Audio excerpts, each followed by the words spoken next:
Hello, I'm going to read the story, Franklin's Bad Day. Franklin loved to play outside in winter.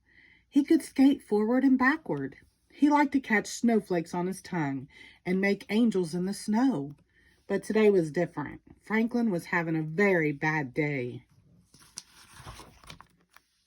It started in the morning. Franklin was grumpy when he woke up. "That's a grouchy face," teased his father. "Yes, it is," said Franklin. He crossed his arms and frowned. "Would you like a nice breakfast?" asked his mother. "No," said Franklin. His mother made breakfast anyway. Franklin stared out the window. Heavy gray clouds pushed across the sky. "It's even a bad day outside," grumbled Franklin. He picked at his food. For the rest of the morning, nothing went right. Franklin knocked over his juice and broke his favorite cup. He couldn't find his marbles, and the last piece of his puzzle was missing. Franklin slammed a door and stomped his feet. "You seem awfully cranky," said his mother. "I am not," shouted Franklin. Just then, Bear knocked on the door. Franklin peeked out.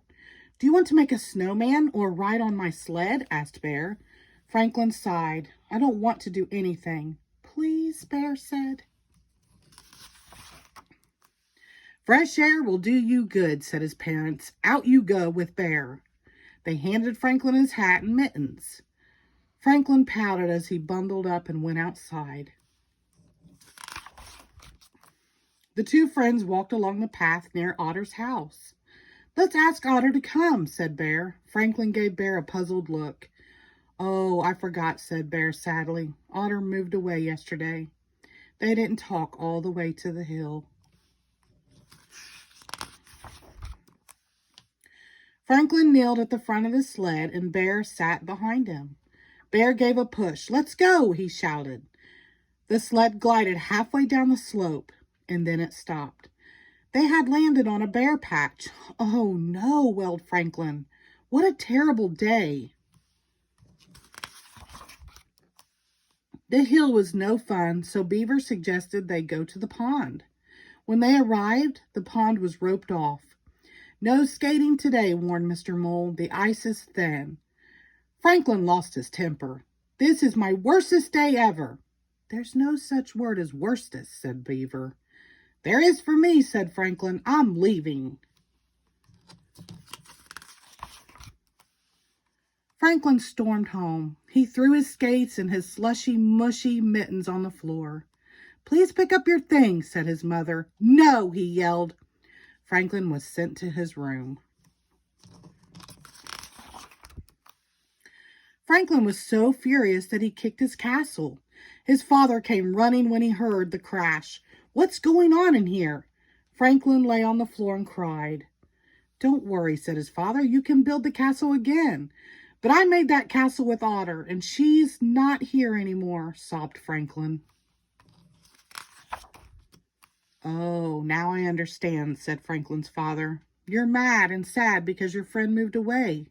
Franklin nodded. "And you miss her a lot," his father said. "Yes," agreed Franklin in a small voice. They hugged each other for a long time. "Otter and I did lots of things together," said Franklin. "Now we can't." "You can still be friends," said Franklin's father. "You can share your feelings by calling or writing." Franklin thought for a moment.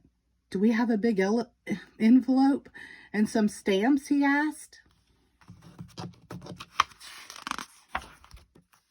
Franklin spent the rest of the day making a scrapbook for Otter. He filled it with pictures and drawings of the two friends together. Near the back, Franklin put a dozen envelopes. He printed his address on each one. On the last page, he wrote, "Please write to me. Then we can stay friends forever." As he walked to the mailbox, Franklin felt better. Snow was falling, and it was getting cold enough for the pond to freeze.